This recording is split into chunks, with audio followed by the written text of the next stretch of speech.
right. That's great. Richard from Singapore is definitely going to get the longest distance participation. He says it's 8:30 in the morning. It's a good time to be drinking some wine. I mean, a little Nicolas-Jay Pinot Noir and DDO Chardonnay is a fantastic way to go. Breakfast of champions. This is Exactly. good. I think it's 5:30. Okay. Let's see. The participants are coming in big numbers. So let's give everybody just a minute. But David, be aware they can hear us, they can see us. Everything we do will certainly draw commentary at the very least. Not the first time. No, not Okay. the first time. If we're worried about that at this point, we got big issues. Mm. I hope everyone has a glass at home, even you, Richard. I'm sure they do. It's the cocktail hour, which keeps moving around depending where you are. Yeah. Let's see, we got people from East Coast. Probably nobody from London this time.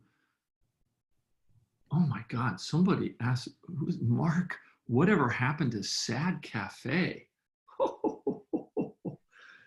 That's a story.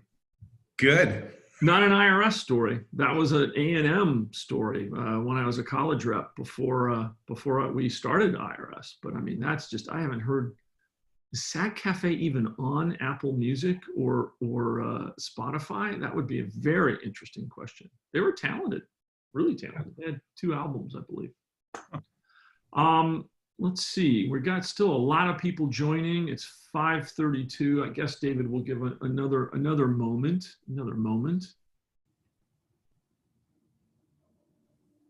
This is the first one of these that we've done that is less about wine and more about telling stories.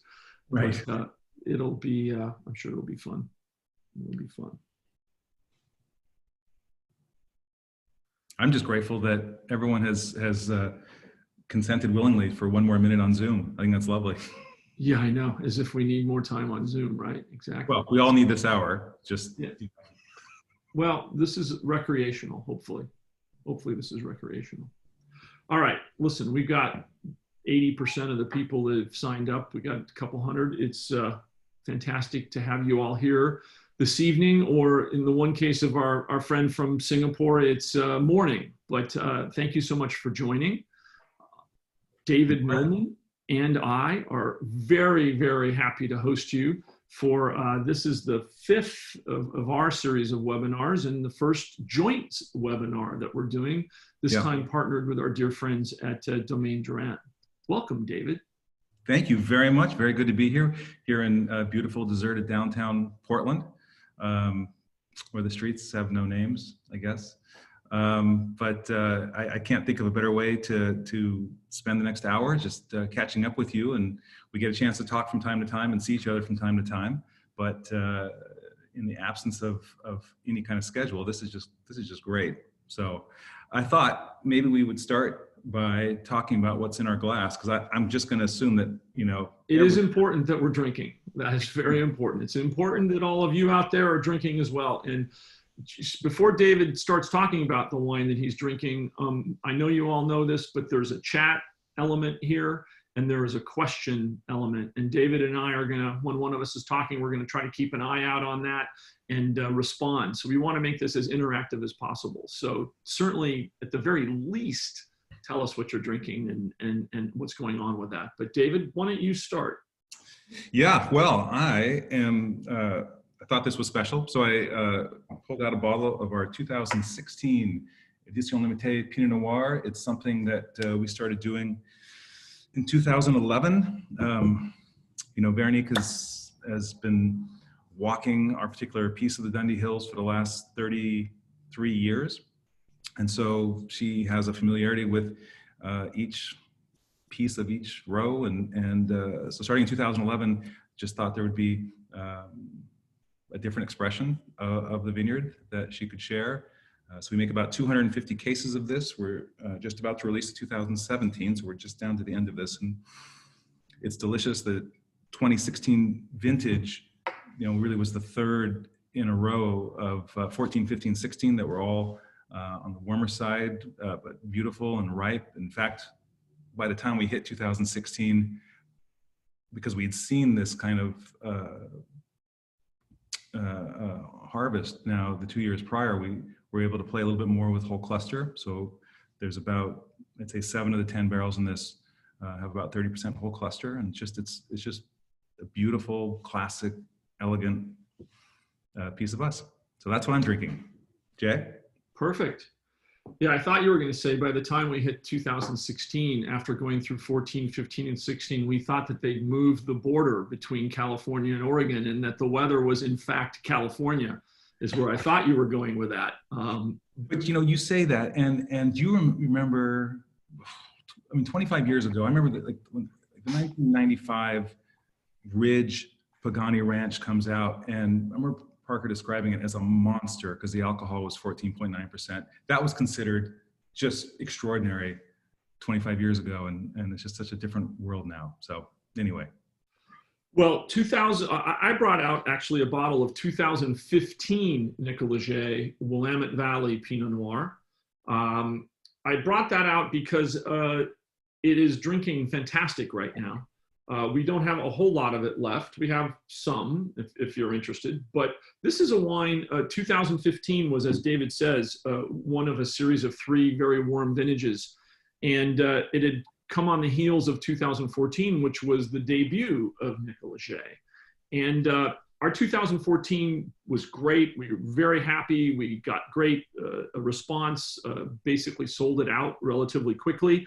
But the truth is, the honest truth is that I think Jean-Nicolas and I thought we picked a couple of the vineyards a little late. It was a little riper in the end. It was our first time dealing with each of these vineyards. Obviously, we hadn't had years and years and years of experiences with each vineyard, as Jean-Nicolas had in France. And I think that it was so hot during harvest in 14 that we probably agreed that we might have been a day or 2, 3 days. And picking is a big deal. I mean, deciding when to pick really has a lot to do with it. So in 15, Tracy and I were very focused on making sure that we didn't pick too late. We wanted to have a wine that had that acidity and structure, and we're really going for having that complexity and so forth. And we did that. We successfully did it. It's a great story in the sense that it was a harvest where Jean-Nicolas, at the time we were making those picking decisions, was in Burgundy. So it was our noon Skype, and we were going through, and he was getting the numbers every day. And we kept saying, the numbers aren't really going up, but the flavor profile is developing, and it really feels like it's getting there. And finally, he said to both of us, you guys got to grow some balls here, okay? If the taste is coming along, forget about the numbers. We don't make wine by numbers. Right. This is an artisanal experience. You guys need to pick if that's what you think. And sure enough, we did. And this wine is 13% alcohol, and Jean-Nicolas was so thrilled. And when it was first released, it was tight. It had depth. It had all the things we were looking for, but it was tight. Needed to double decant it, and now it's really just starting to come into its own after a few years in the bottle. So highly recommended, and something that I'm really enjoying, and I look forward to you guys enjoying it as well. So where should we start? Well, I know. Both of us went to UCLA. We did, and the parallels you're going to see throughout the whole evening are uncanny for 2 guys that ended up in Oregon making wine. That's right. So I got to UCLA in 1982. That you had graduated just a few years before that, right? 1980. 80, right. So I get too carried away. And graduate is a loose term, incidentally. Okay. I was there for 4 years. Let's just there for 4 years. Okay. Well, but you got quite occupied, right? Because you mentioned earlier you were a college rep at A&M, right? Yes. And then that led to you meeting Miles Copeland. Well, it actually started slightly before that, because when you were there from 79 to 80, you graduated in June of 82, right? No, June 86, 82 to 86. 82 to 86. Oh, you are much younger. I forgot. So you weren't there during the, yeah, that's right. No, it started out, I was the concert director at UCLA. There wasn't a concert program, and I learned politics early. A buddy of mine in the dorms was running for the campus events commissioner, Chris Lamson, who of course David knows. Yep. And he said, well, I'll tell you what, we don't have a concert program. There's no budget. There's money for films. There's money for speakers, but no money for concerts. And he said, but if you help me get elected, I'll take some money out of the film and speaker budget and give it to you for the concert program. And thus he got elected, and we started the concert program. And we booked the first Talking Heads show in California. We booked Peter Gabriel. We booked Bob Marley. We booked a lot of jazz things, Pat Metheny, Al Jarreau, Freddie Hubbard. We did some really interesting things. And that's what led to me meeting the people from IRS Records, because they saw us doing all this stuff at UCLA, and they offered me a college rep job. So school started dropping down pretty quickly in the priority. I mean, there was girls, drinking, the concert program, IRS Records, and studying kind of really dropped down. And that's how I met Miles, through being a college rep at A&M and helping to put together those the first run of police shows on the West Coast. We did a whole run of college-based radio broadcasts, actually. Juliet and I were just talking the other day about how great the police, were and are. It's just when you go back, it's just one of those bands that are just, it's just shocking. I'm surprised. I don't know why I would be surprised again and again how good it is, but it just always feels so vibrant. And I think I saw them not until Halloween 1980 with Iggy Pop opening in Oakland. But well, that first run that they did, when this was in '79 on the first record on Atlantis D'Amour that we put together, they did a show at UC Davis in this little coffee house at UC Davis, and I had set up a radio broadcast on KDVS, the college radio station.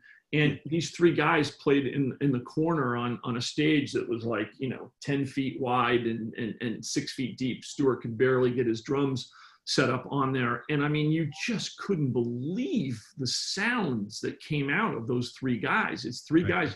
And this is the famous period when they were going around America in a van, and they were quite literally going around America in a van with a trailer on the back. So that was the very beginning, and that's how I met Miles. And then at the end of, what was it? It was Christmas time of my junior year at UCLA. I was still involved with the concert program a bit, but was doing more stuff with A&M. That's when A&M fired all the college reps. It was sort of my first experience of dealing with how big companies work. It's like there was a recession hitting. It was before CDs had hit, so sales were dropping. So what do? They fire all the 17 college reps around the country who were getting paid $20 a week or something. I mean, as if that was going to make any difference. That's funny, because by the time I became a college rep at CBS in 1984, I think it was $25 a week. But all the vinyl you could possibly take home, out of the mailroom. So we weren't doing it for the money, David. That's not why either of us were doing it. No, but great, the concert tickets and albums, and just the proximity to it and the excitement. And I think about that, and I think, because when I got to LA in '82, my freshman year, and immediately went looking, for the college campus radio, and UCLA had, in its infinite wisdom, not purchased the last broadcast signal available in Los Angeles, like 25 years earlier. And so they had only a cable current radio system. But I signed up for an internship, and then ended up at Island Records. I did that for 3 months with Robin Modiano, who I think you would know. She worked at IRS. She was employee number 5, I believe. There you go. Yep. So this is when she was doing promotion. She moved over to Island.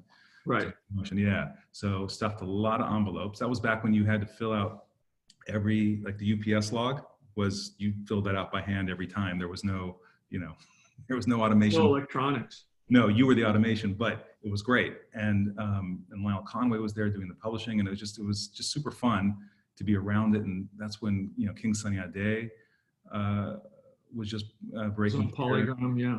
It was just fantastic. And yeah, Roger Steffens and that gang. And in fact, he did a big show at UCLA. So the footprint you left at UCLA in terms of doing concerts, and that continued.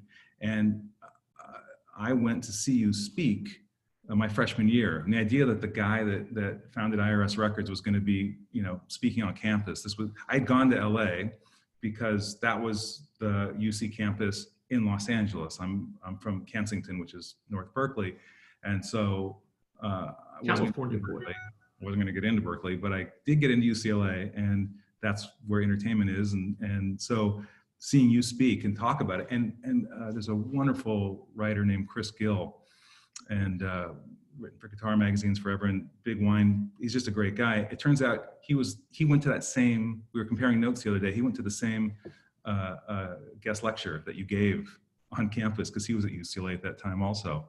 So it's unbelievable. I know. It really is such a small world. Oh, speaking of small world, I have to just call this out. Rich Holtzman is on the he's claiming, I think incorrectly, that I paid him $200 a month when he worked with me at IRS for 3 months. I'm not saying that anybody came to work at IRS for the money, but it was not $200 a month. I think that's a gross exaggeration. But the world is very, very small, and it's great to see some of the names and some of the comments that are coming in here. So, okay, so you were in the college rep, you did the whole polygram thing, and yes, so CBS until, in fact, there's one of the benefits of working at record companies in that period. Jonathan, if you have there's a picture with Sade, and there were always events. You can see. Who doesn't want to have their picture taken with Sade? I mean, let's be honest. Right. I mean, and there's a whole. See, we have a lot of photos to show you. We briefly saw a few of them, but this is there's hardly very, very few that are as great as this. First of all, look at the age on that guy on the right. Yeah. I mean, is that guy 12? 19, so just about. That's right. And so that, she was just coming to the U.S., and there were always parties for launch parties or event parties and that kind of thing, and they always took pictures. And there was always a photographer, and then someone handed you a picture later. There was always a picture. So I mean, it was much different by the time I left the business, and now, of course, I think even more different still. But there were so many great experiences, and being in the college department, the idea that you could, spend time with whether it was Midnight Oil or the Bangles or Lena Lovitch or the Psychedelic Furs or any of these bands that I had been such a fan of, and I think that's such a piece of that time. You and I. Are music nuts, were music nuts. Although when we were talking the other day, I was surprised that you started, I didn't know you played classical guitar. Seriously, I didn't actually know that about you until 3 days ago. Yeah, shockingly, listen, what you're talking about, the most important thing you're saying is that we were first music nuts and loved music and ended up in music. And I think the analogy is we're wine nuts and we're now ended up in wine. So, I mean, yes. When you have your avocation becomes your vocation, we're very, very lucky people. But yeah, I started playing classical guitar when I was 7. My mom, God bless her, would drive me, and my brother and sister both played a little bit of music as well.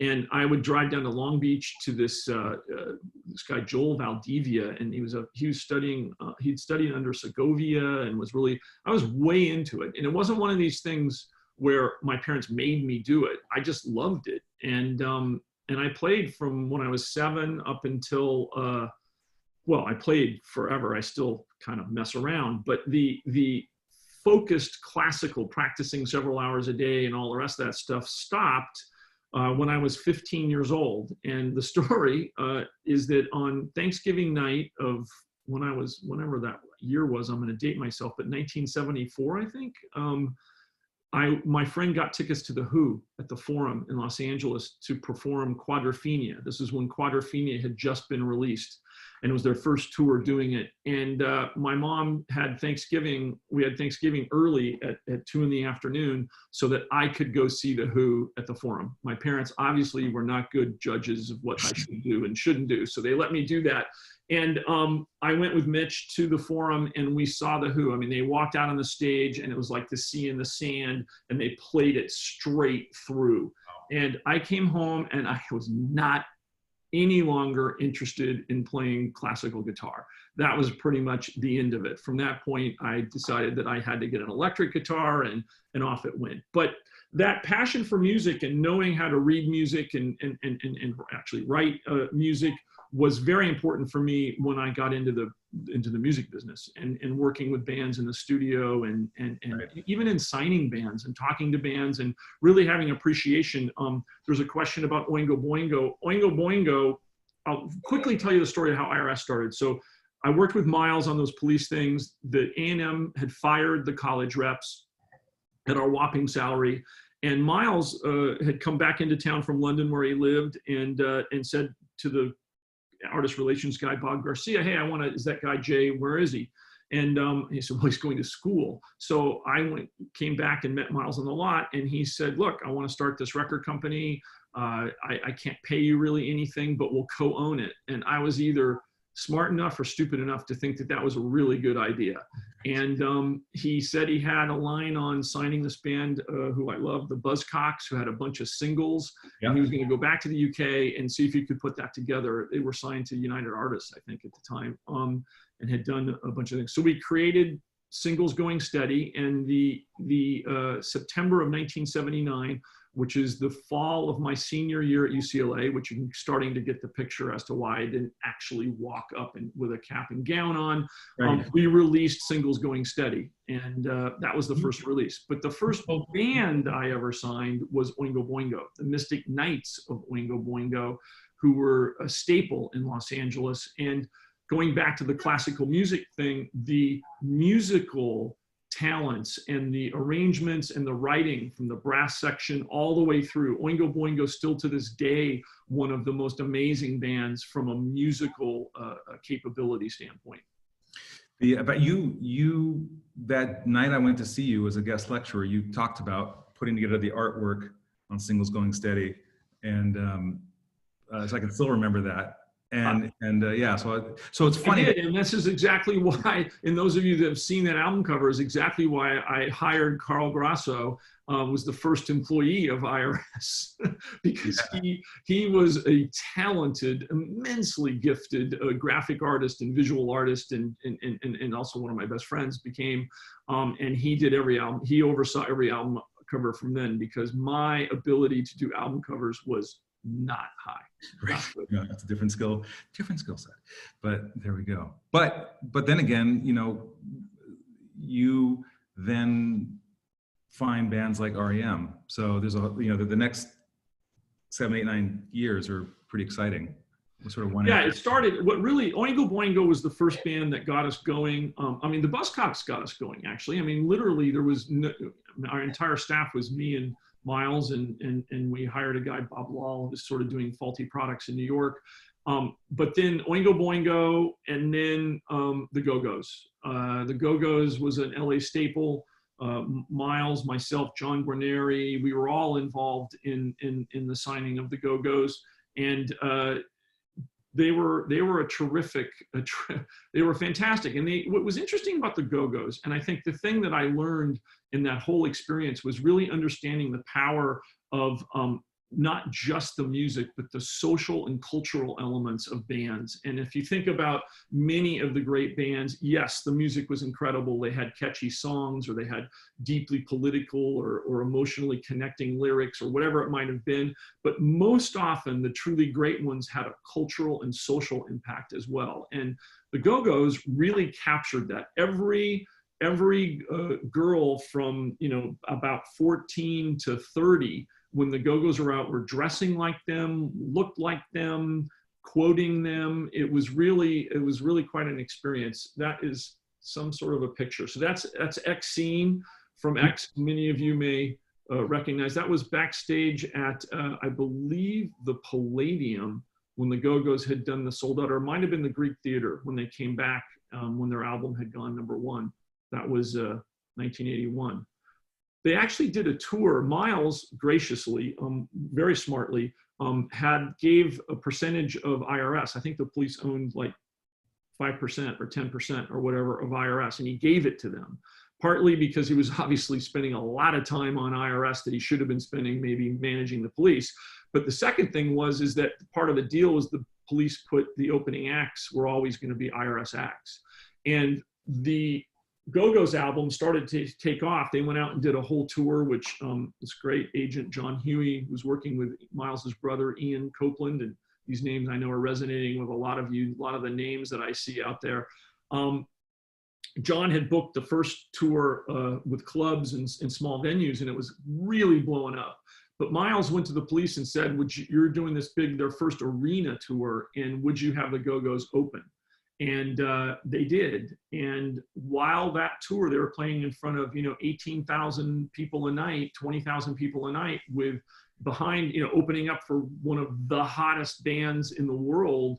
And the Go-Go's album actually went #1 while they were on tour with the police. And one of the great Sting lines is when he came back into their dressing room and he said something to the effect, is just fantastic. We're out here and our opening act has a #1 album and we don't, or something to that effect. It's been said by many a headliner through the years. Yeah, exactly. So that was, the Go-Go's was what really put us on the map. But REM was the band that sort of helped me, because that was the one that I was credited with, thankfully and rightly, for being involved. It was actually Mark Williams, who was working as a college rep for us in Atlanta, that sent me this 5-song cassette, and it prompted me to, I loved it. I thought it was amazingly original and really interesting. The vocalist, I found it, incredible and intriguing and mysterious.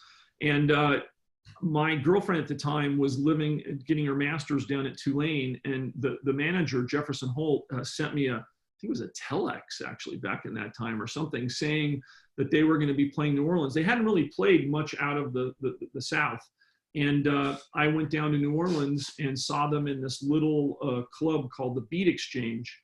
And I walked in and they had 4 people in the club, and I saw them, and they completely blew me away. And I walked backstage, backstage, I mean, it wasn't really backstage. It was a crappy little club, and I said, "Hi, I'm Jay from IRS." And Michael looked up and he says, "Yeah, we were afraid of that," because of course they thought they sucked, but believe me, they did not suck. They were amazing. And those of you that had the great pleasure of seeing REM in the early days, Michael was just so captivating on stage. I mean, they all were. I mean, they were just an amazing band. And as people say to me, how did you know to sign them? And my response is, you would have too. I mean, they were just incredible. That's, part of being at UCLA during that period was bands like REM and the Bangs and, Violent Femmes, and so many of those acts would play the A level right out on Student Union, and you had REM play there during Chronic Town when the EP came out, and the opportunity to see live music all the time and to go down to the Music Machine or go into Hollywood and see shows is a luxury that I wish my kids had, frankly, that they more opportunity just to go out and enjoy a show that not expensive but really good, or to be on campus when shows like that would happen. So there was music all around then. So pretty exciting time. A couple of questions. People are asking, what were we drinking in the 80s? I tried to get David into wine. I experienced wine.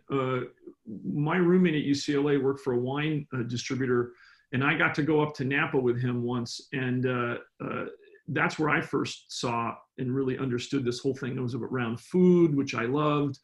And then there was I think the second Trader Joe's in the world. The first one was in Pasadena. I think the second one was in Manhattan Beach.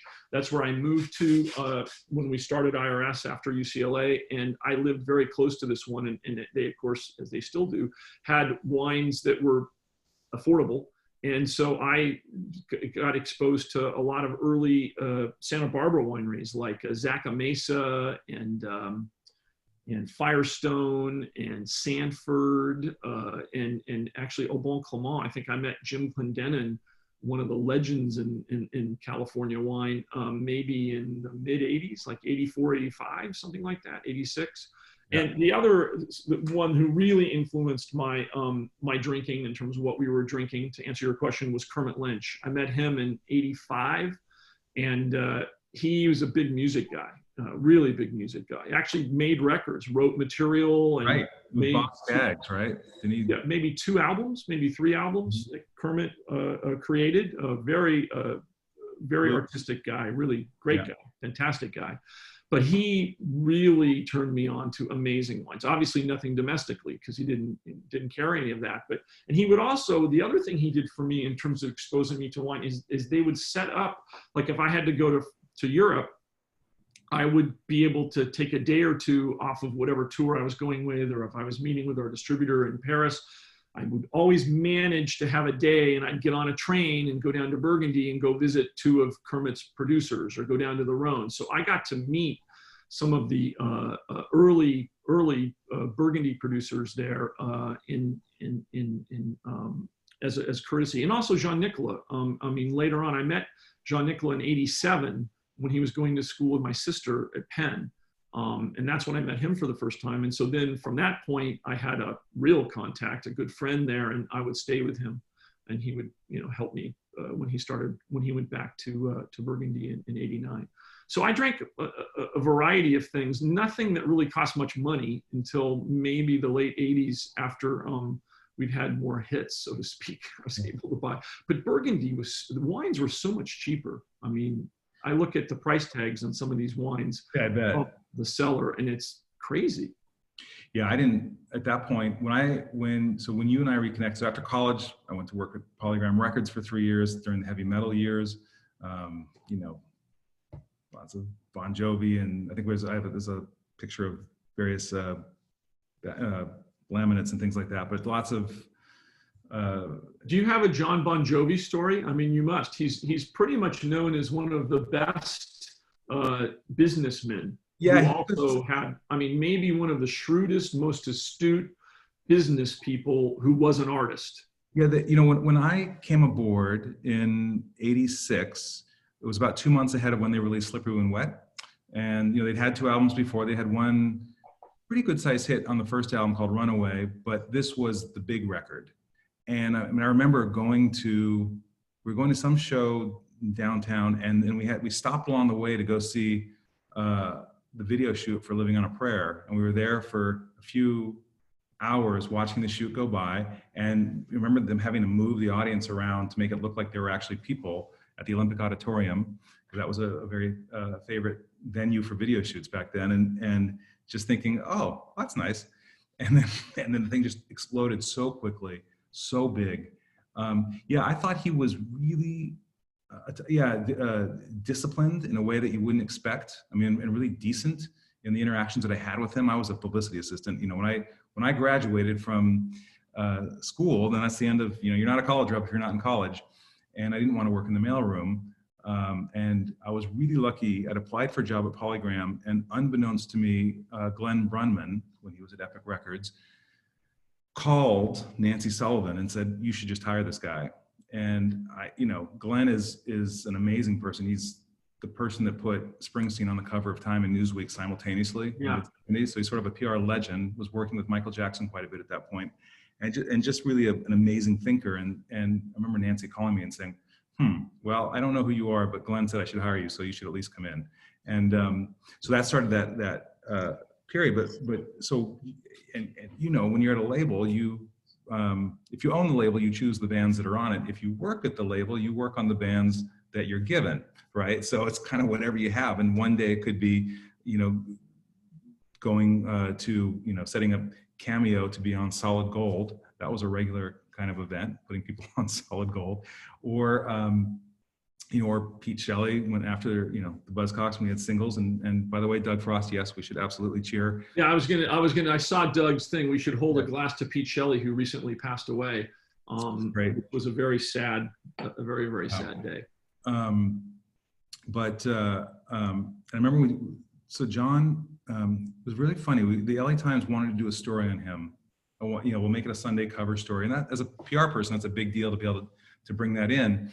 And John just kept saying no. And so that's, no, it's, and Dennis Hunt, who was the writer at the time, Yeah. one of the writers, said, well, I don't understand. And I said, well, I'll go ask again. And John just called me and said, you know, here's the thing. The LA Times hates my records. They always do. They make fun of me. They don't care about me. Now I'm actually having a hit. So now they care. So you sent a bunch of clips from Dennis Hunt. I'm sure he's a nice guy. If he wants to write a story about me for any other publication but the LA Times, you know, not going to happen because he was a staff writer, but I would do that interview for Dennis, but not for the LA Times. And that was back then. And I thought that was a really thoughtful, honorable take on PR. He clearly understood the position he was in, and wasn't a jerk about it. It was just, hey, they weren't just not very nice to me, and this is just because I'm famous right now doesn't mean, you know, that the rules changed, you know. So how do you apply that now, David, when you have a reviewer of wine that doesn't necessarily give you the review that you want? Do you still send them bottles the next year? You know, it depends why. If people didn't like our wines, then that's okay. That's, you know, it's fair, right? They're not going to love everything. But there was once a reviewer that just sort of routinely didn't like our wines. And when it came time for a call, this is many years ago, and we just didn't. I said, you know, we're just not going to send them. I mean, really, why bother? I mean, I can write the reviews already, right? And if I can do that, then there's no point in sending bottles. And so the person called me. I said, you know, why don't I have the wines? I said, because you don't like them. He said, well, I said, this really feels like sending jazz records to a classical critic. It doesn't mean the jazz records aren't any good. They could be great, but you're just never going to love them. And that was kind of the end of that conversation. So that's probably how John felt, right? John Bon Jovi. It's like, it doesn't matter what he does. I mean, right. You can imagine Bob Hilburn. Bob Hilburn was the legendary head critic for the LA Times, and maybe one of the most famous, along with Robert Christgau at the Village Voice in New York, you know, one of the great rock and roll writers of all time. But he was very opinionated. I mean, he just revered Springsteen. Thankfully, he revered REM, which was very helpful. But yes. But I can just see him not. I mean, I wasn't involved with Bon Jovi from a career direction standpoint, so I never really much paid attention. But it wouldn't surprise me that Hilburn wouldn't, like, you know, get totally behind Bon Jovi, except for the fact I would be surprised. They were just another band from New Jersey. They weren't the act from New Jersey that he killed. No, that's right, because they were from New Jersey. That's probably right, because it was Springsteen territory. Yeah. So what was it like I mean, tell us about coming to work at IRS Records for that jackass Jay, who was running the thing and paid nobody any money to work there and all that. What was that like? Yeah, there was that. No, so in 1989, I had been at Polygram for 3 years, and it sort of the company was growing. It was still owned by Philips at the time. It hadn't been purchased by Universal, and I was 24, almost 25, and the next opportunity was going to be a while before I could grow. And frankly, IRS was the kind of place that, your thing was just, well, okay, you seem good, so, how about you take your next step here? And I've always appreciated being given an opportunity to grow into something rather than being, you've proved yourself entirely, and now that we really can't not give you this title. It was sort of the other way around, and I like that. And IRS was an environment that just, the history was really clear, and it was crazy, and the kinds of acts that would come in the door, and the different kinds of programs, and the things that were being tried. This was I started in June of '89. Yeah. So one day it could be Young Cannibals. Cannibals were already had sort of matriculated to MCA, but it was really the days that it was like Concrete Blonde. Oh, sure. With Joey and that success and that period, and then just the fun classic IRS goofball stuff like Dred Zeppelin, right? Those are just those are the bands. Well, I think, listen, the thing is that, and I mean, all the jokes about the salaries and so forth aside, IRS, the key to us was to be able to take chances and to take risks.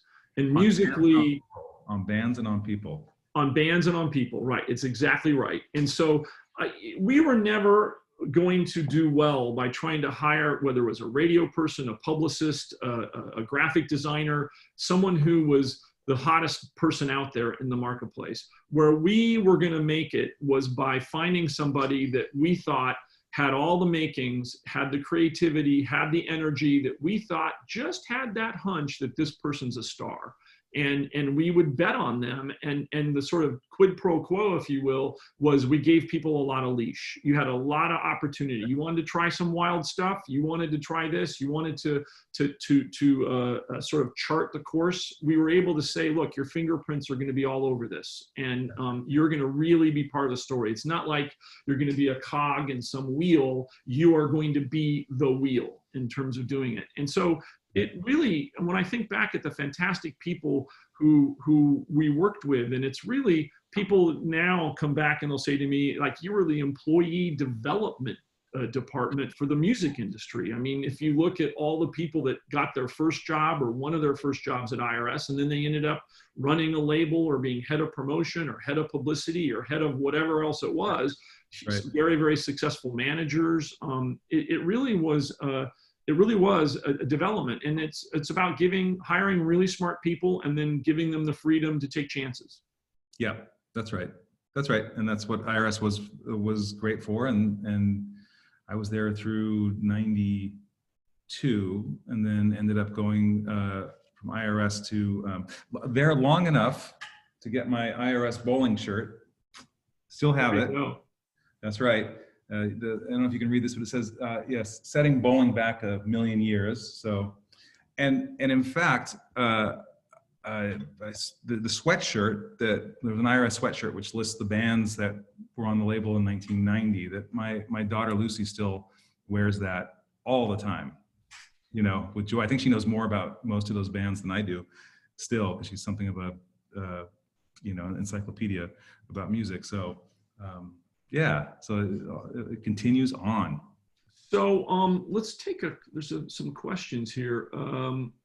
Let's see. Someone wanted to talk about, someone was just making the point about Steve Bartek, which I think is very worthwhile mentioning. Steve Bartek was the guitar player in Oingo Boingo, and an absolute genius, musical genius. And Danny Elfman is unbelievable talent, and I don't say this to take anything away from him, but he has always had Steve Bartek at his side. And to this day, I believe Steve is still working with him on all the scores and everything that he does for all the movies. I know he was a number of years ago, but what an amazing talent, and that is well spotted by whoever wrote that. I can't see here. Stephen Gelbert, who wrote that, which is absolutely true. About MTV, one thing about MTV we should mention is that we had at IRS started a TV program called The Cutting Edge. And it was an idea that came from Carlos Grasso, the gentleman that I mentioned earlier, who was our visual, did everything visual. He was more than that, actually. He was, part of the brain trust of everything that we did. But he had this idea for, at the time, MTV was just video after video after video. And I managed to convince Bob Pittman, who was running MTV at the time, to let us do a TV show that was programmed. And there were no programs. I know this is hard to believe because MTV became nothing but programs, in fact, bad programs. And they probably are responsible for all that. Really feel that way? Reality. I don't think they feel that way, but the reality programming. But we created The Cutting Edge, and it was directed by Valerie Ferris and Jonathan Dayton, who I went to college with at UCLA, to tell you about how small world. Jonathan was booking music at the little coffee house there at UCLA, and they got their start doing The Cutting Edge, and they also did an REM video for us, and they ended up becoming very, very successful doing videos, Red Hot Chili Peppers, all kinds of really famous videos, but they also directed Little Miss Sunshine. Guys, small little film. I think by the time I got to IRS, you were filming some of the last episodes of that, and I went for about 6 years, I think, something like that. And it was the rotating room with the Holiday Inn. Yes. Right Yes. up at the top. Yeah, I think we did a lot of shows up there. But we Yeah. actually discovered a lot of bands, but we did a show from Austin, and that's where we signed Timbuk 3 as a result of that. Mhm. Madonna's first appearance on MTV, believe it or not, was on a showing of Holiday, the video on the Cutting Edge. I mean, Wow. it was an interesting program. It was definitely cutting edge, so to speak. There we go. I remember going to South by Southwest, and at that point, because the first time I went was would have been 1990. Yes, because we had Kennedy Rose on the label. Yes. And I remember I convinced you that they were doing a show, and the gig happened to be, the venue was the Four Seasons in Austin with Townes Van Zandt, and who they revered. And I said, Jay, it's make a lot of sense if we just stayed at the Four Seasons, because at that time, no lie, it was only $10 a night more per person to stay at the Four Seasons. It was like $69 a night instead of $59. And he said, well, that makes sense because the cost of a van, and we sort of worked it out financially that it actually made sense to stay at the Four Seasons. It's been a long time since that's been true in Austin during South by Southwest. But then again, I thought kind of mid-90s, it'll never get bigger. How could this get bigger? Well, I was obviously at the first one. I think I gave the keynote at the third one or the fourth one or something like that. And to see what it became, I mean, the tech side of it, later on, and when I was chairman of InGrooves, I went once for the tech side of the program. It was crazy. And this year, what a tragedy. I mean, that was one of the first big things in this pandemic, is when they closed South by Southwest. It was sort of like everybody in that world kind of went, wow, this is serious. They closed South by Southwest. They canceled it. So I appreciated their forethought on it. They were, I think maybe Austin forced them to, but it was earlier than many did. And obviously things have changed a bit. I brought a picture I brought a picture of Manu Dibango. Let's show that. Yeah.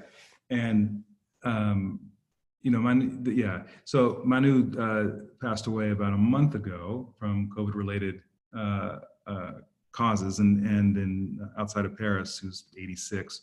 And, one of the great things about the music business is just that you'll happen to meet people like Manu, and you'll spend time with them for sometimes very short periods, but you get to feel who they are as people and artists, and what makes them create, and the stories they have, and the kind of just that spirit that is so unique to artists.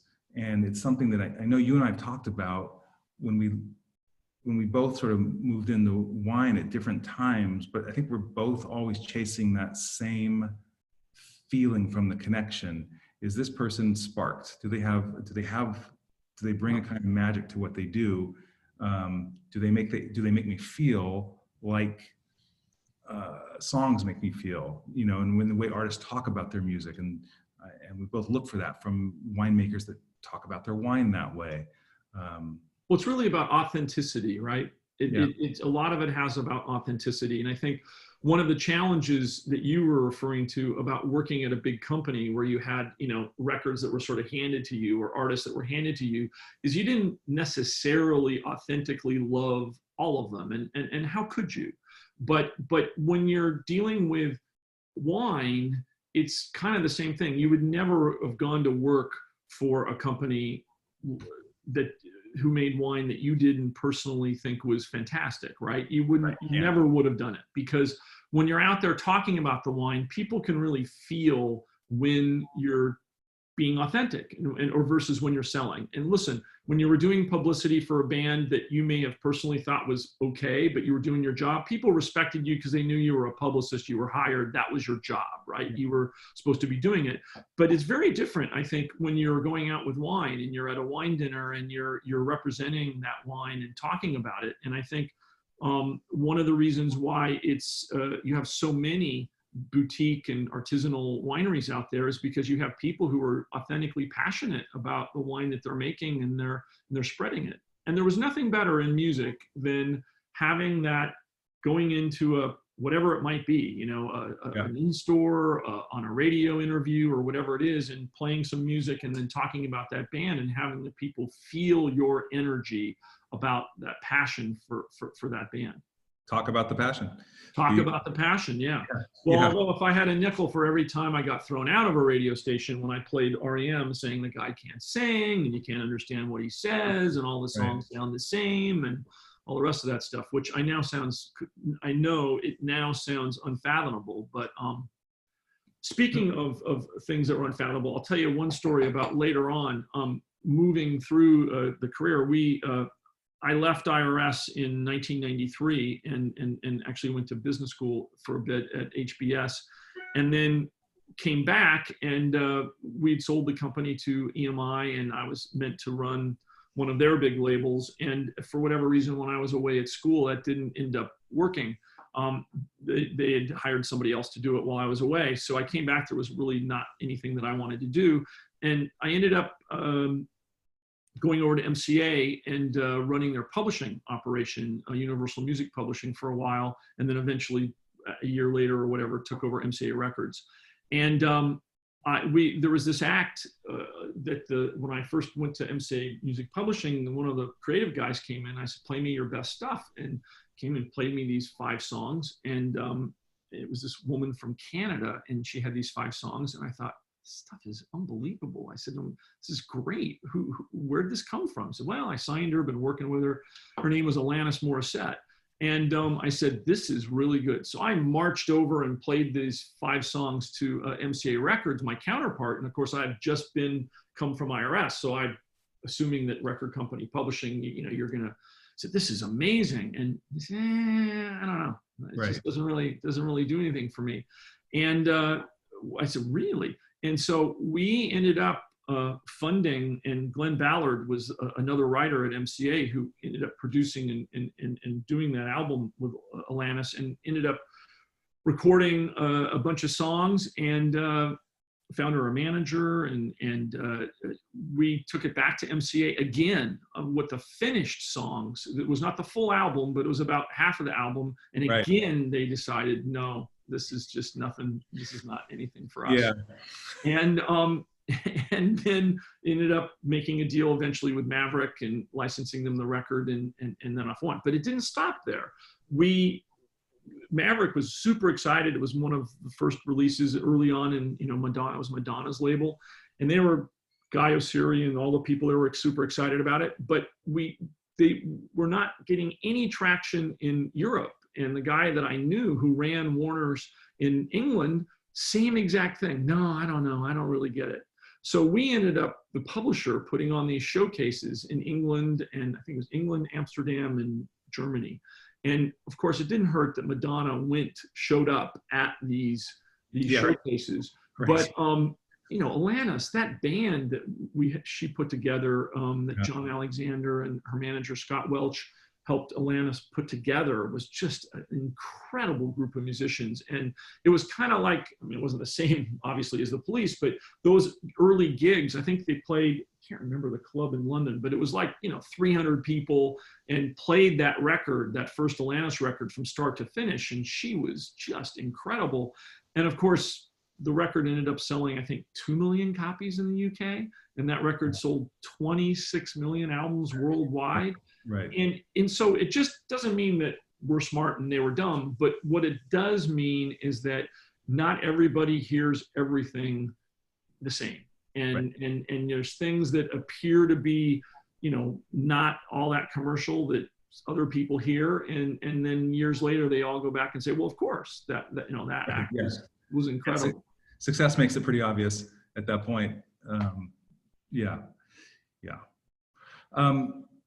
Speaking of the music and wine connection, Jonathan, if you could put up the picture with Veronique and Robert, because I know we're coming toward the end of our time. Some of you have seen the picture with Mr. T. I just want to say very quickly, that also, like the Sade, was just it's a record company party. It was at the Palm, and it was a lunch at the Palm in LA on Santa Monica Boulevard. And my vivid memory is that Mr. T just drank an entire pitcher of orange juice, and I think he ordered 2 steaks, but it was a fantastic, Because if you were Mr. T, then you could put out an exercise record on Columbia Records. And that's just the way it was. And I think Arnold Schwarzenegger did the same. And, you know, but we go. I was wondering what Mr. T was, I mean, how that. Yeah. Oh, right. That was Columbia recording artist, Mr. T. Yeah, exactly. But the picture. Hey, hang on one second. Go back to that. Let me just tell one quick thing about, go back to Blink 182. You got to see the photo. So these guys, I mean, obviously the unbelievable Mary J. Blige to the right, but Blink 182, we were talking about John Bon Jovi and how smart he was. Yeah. These guys were some of the smartest guys that I ever worked with in terms of, we signed them right at the very beginning. They had done a couple of indie records out of a label in San Diego called Cargo. And these guys were so brilliant. I referred to them as the Smothers Brothers of rock. And of course, they didn't know who I was talking about. Right. They'd never seen the Smothers Brothers, but that's who they completely reminded me of. But this is when we were signing, I can't remember, a contract extension or something else, but those were crazy guys. Sorry, go back to your story. No, not at all. Not at all. That's very nice Trevor Noah joke about Blink 182 last week, but anyway, so this picture, because we were talking before this about music and wine and the comparisons, and this moment, you know, the Drouhin family I revere, and the 18 years I've worked with Veronique and the 15 now plus at Domaine Drouhin, just they are, you know, rare, unique, fabulous people. So it's Veronique on the left through the glasses. You see Robert there. And this was a day during harvest last year. Philippe is there and Robert's wife, Francoise, they were both there that day. And they took from the initial vineyards that they purchased fruit from, because our vineyards, we didn't have vineyards back then. We just bought the property. So they bought fruit from 6 different vineyards and then made a blend. And they, however, had the foresight to bottle, you know, 12 bottles each of those individual cuvées and stick them away. And they had not revisited that in 30 years. 1988 was the first vintage. So wow. It was like, it hit me that this was just like when you pull up the multi-tracks on, you know. It's like your first release, right? That's exactly right. It's like the first Dylan record, the first something like just extraordinary and important, and you know, the Drouhin arrival in Oregon was a huge event for the state and for them, of course, personally, and in so many ways. There were, you know, 65 wineries when they arrived, and that moment of just being there and seeing those wheels turn over again, of like what that was like, and when this fruit came in from this vineyard, and their impressions of the owners, you know, some of whom are not here anymore, was really just magical in a way that, again, you know, that's what music has always done for me. It's what wine does for me, what the people of wine do for me. It's what this friendship has done for me. We're almost, you know, I could go on about we had some great intersection after I left IRS and then connecting again 10 years later and around wine and people like Scott Wright. Absolutely. Good friend to us both. And, you know, Scott was my predecessor at Domaine Drouhin. Well, I would not be in Oregon. Let's be clear. I would not be in Oregon making wine with Jean-Nicolas if it was not for Millie D. And incidentally, I know his name's David Millman, but he's always been Millie D. Now you know. And he's the one that's responsible. And also Veronique and David were the ones who really encouraged me to approach Jean-Nicolas about even starting this whole bloody mess. I owe a great gratitude and thanks to you for that. And, you know, likewise, not to make this too mushy, but you know, having met Scott at these dinners you were having, and when Scott moved up, hired me to do some PR work in 2001, and then, you know, basically helped me get hired in 2004. So there's these circles that it just goes to how important friendships are, and the depth that you can find, and you know. Also how important it is not to be an asshole. Because you just never know. I mean, you just never know. Not that you ever were an asshole, David, no. But the point is that everybody likes you, okay? And I mean, and there's a few people that don't like me, but in general, you just can't be an asshole because you don't get those recommendations like you got if it isn't for that. Right. Scott. Yeah. I have last thing. I know we're about to be over time, but I did create a playlist for all of you. to mark the occasion of our first music-related webinar. Mm-hmm. And Jonathan's going to put it up, I hope, into the chat room, which I think you guys can pull it off. If not, but we'll send an email out to everybody with a link to the playlist. It's a Spotify playlist. I'm sorry, Apple. But it's a mix of things that are some things I had something to do with, but just music that I like. It's the home lockdown mix, and it's got new things and old things, but a little thing inside my head. So I hope you guys enjoy it. Anything new you're listening to right now? Any recommendations that you have? Well, there's some things on there that the new, what's that guy's name? Shit, of course I'm not going to come up with a name. I can't remember names. It's really bad. I'm getting old. There's a new 07 single that's really good that's on the playlist. There's a Nigerian artist that I actually saw on the fundraiser for Hope, the one that was last Sunday or whatever, that was fantastic. And I put one of his songs on there as well, which of course I can't remember the name. So you put me on the spot there. But anyways, check out the playlist and we'll go from there. I don't think there's anything else that we're supposed to do. I would just tell you that the things that, because I listen to music relentlessly, there's, and one of the joys is having recommendations from my kids about stuff. Like, you heard this DJ, or have you heard, my daughter sent me a Russian band. I love this. Someone that is in her fall class, of university. She's finishing high school, so I don't think she's even met this person directly, but was making recommendations and sending playlists back and forth. But the thing that trips me out the most is I was looking at Lloyd Cole tweets, because why not? Really? Yeah, and he loved Lloyd Cole. Great. Well, he seems to recommend. He seems to recommend like Dexy's Midnight Runners stuff. I guess maybe he's friends with Kevin Rowland, and so I went looking at Dexy's videos, and 3 years ago they did a version of Grazing in the Grass, and the video is, it's a 7.5 minute video. The first 4.5 are the song, and it's barely sung, but it's just out there. The arrangement is pretty standard, but the vocals are just out there. And then the last 3 minutes of the video are credits. They just it's like a reprise, and they just play out the music, and then for 3 minutes just run credits. It's so goofy, and it's just what I needed to hear again and again. So yeah. There you go. There you go. There you go. Well, Jay, thank you. Thank you for inviting me to join. Thank you, David. Nicolas-Jay. Well, it's great to have you, and I certainly enjoyed this, and I knew it would be rambling, and hopefully it wasn't too rambling for all of you out there. We had fantastic attendance, and very few people left, which is shocking and appreciated. But hope you guys enjoyed it, and we'll have some announcements of some other webinars coming up, and do what you can to support Domaine Drouhin, and we appreciate all of you supporting us, and thank you so much for being a part of it. It's great. Thank you all. Cheers. All right. Good night. Cheers, y'all.